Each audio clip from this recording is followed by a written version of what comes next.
audio novel based on real love story of an Indian couple. Author, Nazanin Amiri. Title, Love Without End. The air in Delhi hung heavy as always, a swirling mix of dust, smoke, and the sharp, intoxicating aroma of spices wafting from street-side stalls, threading through the narrow, bustling alleys. The sun had barely crested the horizon, yet the streets of the old quarter thrummed with life. The chime of bicycle bells, the cries of vendors, and the hum of people rushing to begin their day formed the city's eternal soundtrack. Amid this chaos, Radha stood deftly frying samosas, her delicate but nimble hands moving with practiced ease as the oil bubbled and hissed. The scent of cumin and coriander bloomed around her, a fragrant cloud in the morning haze. At 22, she carried a quiet grace, her long raven black hair tucked beneath a mustard yellow scarf, her eyes brimming with untold stories, though her lips often chose silence over speech. A few meters away, Vikram, a lanky young man with a perpetual grin etched into his features, presided over his small chai and pakora stall. His sun-darkened skin glistened faintly under the early light, and his roughened hands, hardened by years of labor, poured steaming tea into tiny cups with an effortless rhythm. The rich perfume of masala chai, laced with cardamom and cinnamon, drew customers to him like moths to a flame. At 25, he bore the weathered look of someone older, a byproduct of life on Delhi's unforgiving streets. Yet his spirit remained youthful, buoyant with hope, and a quick wit that no hardship could dim. Each morning, Radha and Vikram set up their modest stalls in that same corner of the street, side by side. At first, their exchanges were fleeting, quick glances, shy smiles traded over the din of the crowd. Radha would sometimes wander over to Vikram's stall under the pretense of buying a cup of chai, while Vikram, in turn, would saunter to her side, claiming he needed to sample her samosas. These small encounters soon blossomed into snippets of conversation. They spoke of the oppressive heat blanketing Delhi, chuckled over the quirks of their oddball customers, and on occasion, let slip the dreams they harbored in secret. Radha longed to transform her humble stall into a proper eatery one day, while Vikram's ambitions stretched further. He dreamed of traveling the world, tasting the flavors of every city he could reach. Days turned to weeks, and the two, once mere neighbors in the street's chaotic tapestry, grew closer.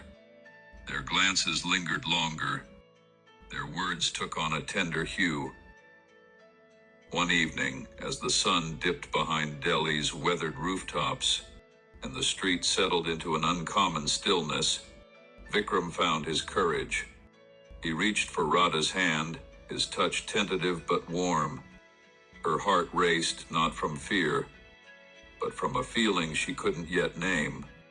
With that familiar, lopsided smile, Vikram said, "Radha, you make the best samosas in this city, but I think life without you wouldn't taste half as good." She laughed, ducking her head shyly, though deep down she knew she felt the same. Their love unfurled like Vikram's masala chai, warm, sweet, and spiced with something uniquely their own. In the midst of Delhi's clamor, beside their little stalls, they carved out a world just for themselves. They spun plans for a shared future, perhaps a bigger cart or a rented nook in the market. But life in Delhi, as it so often does, had its own designs. What they couldn't foresee was that their simple, pure love would soon be swept into the unpredictable currents of fate, taking on a shade neither had anticipated a hue Radha never imagined and Vikram would never live to confront. Chapter 1. Sparks of a Beginning. Delhi's mornings always burst into life with a clamor, but for Radha and Vikram, that noise had become more than just the backdrop to their daily grind. It was now the stage for something quietly blooming between them. Their first real exchange was a simple accident. Radha had placed a tray of samosas too close to the edge of her stall, and a sudden gust of wind sent one tumbling to the ground. Vikram, busy stacking his empty chai cups nearby, swooped in with a quick grab, rescuing the samosa from the dirt. "This one's too good to waste, it's still warm," he said with a playful grin. Radha frowned at first, but when her eyes caught the mischievous sparkle in his, she couldn't hold back a laugh. In that fleeting moment, an invisible wall between them cracked. From that day on, excuses became their bridge. Radha would sometimes slip over to Vikram's stall mid-morning, when the rush of customers ebbed, teasing, "How's the chai today? If it's no good, I'm not coming back, you know." Vikram would shoot back, "For you, I'll make a special brew. No one else gets this treatment." He'd measure out the spices with extra care, pouring the steaming tea into a cup and handing it over with a warm smile. Radha would take it, lingering on the rickety wooden bench beside his stall, as if stretching the moment. Vikram, too, would wander over to her side, claiming he needed to test her samosas. "Gotta make sure you're still the best cook around," he'd say, nibbling on one while regaling her with tales of his day, about the customer who'd begged for free chai or the old man who stopped by daily just to chat. These little visits soon evolved into something more deliberate, small, unspoken dates. One evening, as the sun softened and the streets grew quieter, Vikram suggested, "Let's take a walk tonight after we close up. It's always so loud here. How about a breather?" Radha hesitated at first, but the eager light in Vikram's eyes melted her resolve. That night, beneath the dim glow of streetlights, they strolled together. They wound through tight alleys and ended up at a modest park with weathered benches and crooked trees. Sitting side by side, Vikram opened up about his dreams, how he wanted to travel the world with Radha someday, sampling street food in every corner of the globe. Radha laughed, teasing, "You think your pakoras are going to win awards everywhere?" Vikram grinned back, "If you're with me, any prize I win is half yours." The nights that followed fell into a rhythm. Their dates were sometimes walks, sometimes quiet moments by the Yamuna River, watching the lights dance on the water's surface. One evening, as they ambled along the riverbank, a cool breeze tugged strands of Radha's hair free from her scarf. Vikram paused, his hand hovering uncertainly before gently tucking the strands behind her ear. Radha's breath caught, but her eyes said what her voice couldn't, that she wanted the moment to linger. Vikram murmured, "Radha, you're like this river, calm on the surface, but with a whole world inside you."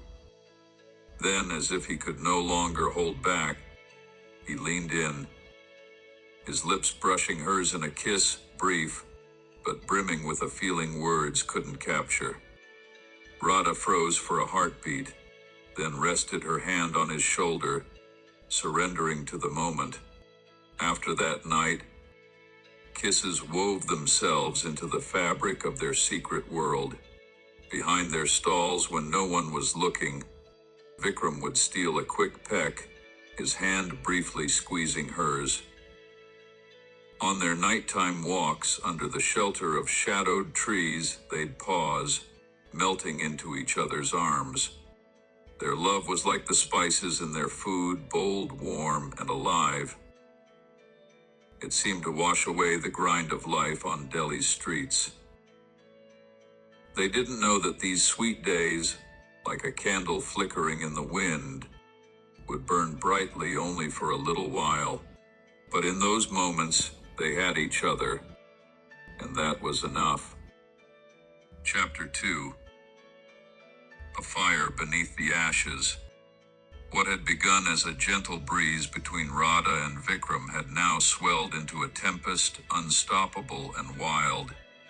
Their days beside the stalls were no longer just about work and casual laughter. Their gazes deepened. Their hands sought each other at every chance, magnetic and unrelenting. At night, when the city quieted, they found refuge in Delhi's hidden corners, by the riverbank, beneath old bridges, or in narrow alleys where the streetlights barely reached. Each kiss, each touch, stoked the flames of their love higher. One night as they lay on the grass by the river, Vikram's voice trembled with resolve. "Radha, I can't keep going like this, just seeing you in stolen moments. I want to live with you properly as husband and wife." Radha rested her head on his chest and whispered, "That's what I want too, Vikram. Just you, only you." From that night, talk of marriage turned serious. Vikram mapped out plans with their meager savings, maybe a small rented room, their stalls combined into one. Radha, who'd always dreamed of a simple life brimming with love, listened with a spark in her eyes. But a towering obstacle loomed ahead, her family. When Radha, hesitant and hopeful, broached the subject with her mother, the response struck like lightning.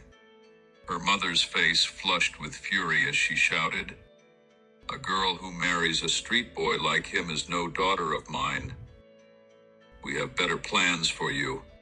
Her father, usually the quieter one, added in a chilling tone, "You'll marry someone with status, not some chai seller with an uncertain future." Her family's opposition rose like an iron wall, barring Radha from her dreams. Yet, far from dimming their love, it only fanned the flames. Radha and Vikram grew more entwined than ever, their bond tightening under pressure. Every day, after shuttering their stalls, they concocted excuses for clandestine meetings.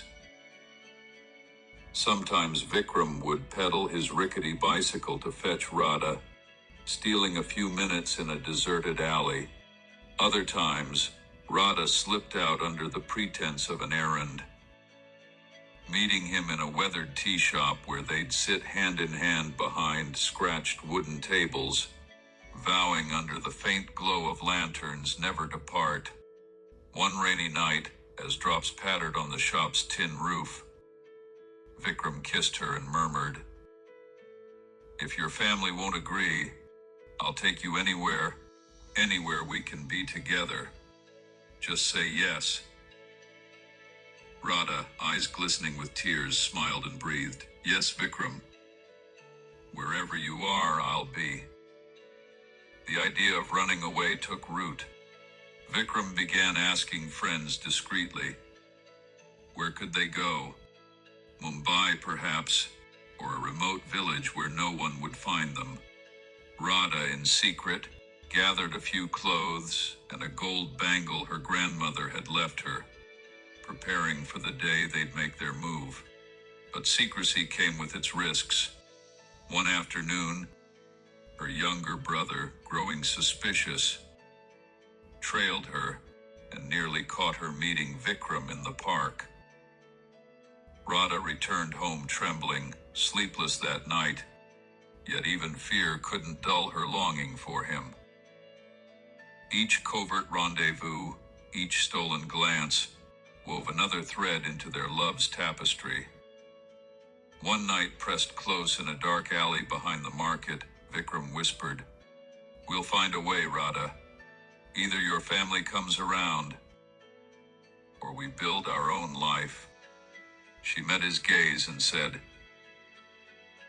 "As long as you're with me, nothing else matters." Neither knew that these promises, these plans, would soon be swallowed by fate's merciless tide, a destiny Radha couldn't foresee, and Vikram wouldn't live to challenge. In that moment, there was only their love, and that love kept everything alive. Chapter 3. The Shadow of Death. It began like any other day, a sweltering morning in Delhi, thick with smoke and the scent of spices swirling through the air. Vikram had opened his stall as usual, but something was off. His face was pale and his hands, always so nimble as they filled chai cups, trembled faintly. Radha noticed from afar and hurried over, worry creasing her brow. "Vikram, are you okay? You don't look right." He managed a weak smile. "I think I ate something bad last night." "It's nothing, by noon I'll be fine." But noon came, and instead of improving, he worsened. Cold sweat beaded on his forehead. His breaths grew shallow and ragged. Panic seized Radha. "We're going to the hospital now," she cried. With the help of a few nearby vendors, they bundled Vikram into a rickshaw and raced to the nearest hospital. Time in the hospital stretched endlessly, each hour an eternity. Radha paced the sterile white corridors, her scarf crumpled in her anxious hands, murmuring prayers under her breath. The doctors said it was severe food poisoning, likely from something spoiled he'd eaten on the street. Vikram was rushed to intensive care, but his condition spiraled downward. Radha saw him only once, lying in a hospital bed, tubes snaking into his body, his eyes closed, devoid of their usual spark. She clutched his hand and whispered, "Vikram, you promised you'd stay with me. Don't go, please." He managed only a faint squeeze of her hand, the last tether she'd feel from him. By sunset, the news came. Vikram was gone. His heart, which had beaten so fiercely for her, had stilled forever. Radha crumpled to the floor in that same corridor, her sobs echoing through the hospital's silence. The world spun, then darkened, as disbelief swallowed her whole. How could Vikram, the boy who'd offered her chai with a grin that morning, be gone? Nurses tried to lift her, but she wanted to stay there, rooted to the spot where she'd last felt he was still hers. The days that followed were a relentless nightmare. Radha didn't reopen her stall. She couldn't bear to face that corner of the street without seeing Vikram's smile, or catching the ghost of his masala chai in the air. At home in her tiny room, she'd stare at the walls for hours, tears falling silently. Sleep eluded her, and when it came, it brought dreams of Vikram alive, holding her hand, saying, "Come with me, Radha." Waking to his absence stabbed her anew, a dagger through her chest. She longed for it all to end. Each sunrise, she whispered to herself, "I wish I could die too. I wish I could be with him." In one bleak moment, she stared at her grandmother's gold bangle and wondered if ending her life might reunite her with Vikram. Yet something, perhaps a flicker of hope, perhaps fear, always held her back. Her family, now aware of his death, offered cold comfort. "It's for the best. He wasn't right for you anyway." Their words were salt in her wounds. They didn't understand that Vikram wasn't just a chai seller. He was her everything, her entire world. Radha drowned in those dark days, adrift like a boat lost in a storm. She didn't know that fate still held plans for her, plans that would deepen her scars. In that moment, all she craved was to reach Vikram, even if it cost her life. Chapter 4. The End of a Dream. Months had passed since Vikram's death, but for Radha, time seemed frozen. Her heart remained trapped in that cold hospital corridor, each breath laced with sorrow. At home, her silence grated on her family. One day, her mother, fed up with her lifeless expression and perpetually teary eyes, snapped, "Enough of this mourning. That boy who didn't deserve you is gone. It's time to think of your future." Radha didn't respond, only lowering her head. But deep down, she knew those words were a prelude to something she dreaded. A few weeks later, her family's plan came into focus. One evening, as Radha sat in the courtyard staring at the sky, her father walked in with a stranger, a middle-aged man with graying hair and crisply pressed clothes that reeked of wealth. His name was Prakash, a merchant from Lucknow, a city far from Delhi. Her father, forcing a smile, announced, "This is Prakash, a respectable man with means. You're going to marry him." Radha couldn't believe it. Her eyes darted between her father and the man as she stammered, "I don't want this. I don't want anyone." But her mother cut in sharply, "It's time you stop this stubbornness. This is the best chance for you and for us." Prakash wasn't a man easily refused. He had money, a sprawling house in Lucknow, and influence in their extended family. But he came with something else: 6 children from his late wife, who died years earlier. When Radha learned this, it felt like a boulder sank in her chest. Not only was she to marry a man she felt nothing for, but she'd also step into the role of mother to 6 children she didn't even know. Yet her family wouldn't hear her protests. Her father declared, "This marriage will save your life. We won't let you sit here and destroy yourself." Her mother added, "Did you think you could live with a dead man's memory forever?" Radha fought back, tears, pleas, desperate cries, but it was futile. Her family had made up their minds. One morning, with threats and an unrelenting pressure, they dressed her in bridal clothes and piled into a flower-decked car bound for Lucknow. On the journey, Radha stared out the window at the blurred road, her mind drifting to Vikram, to those nights by the river when they'd promised to stay together forever. Now those promises were mere echoes, and she was trapped in a cage forged of duty and coercion. The wedding was simple but frigid. Prakash, with a smile more transactional than tender, slid a ring onto her finger.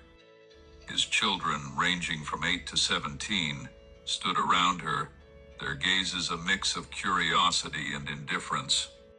In that moment, Radha felt nothing, no joy, no sorrow, just a vast emptiness that refused to fill.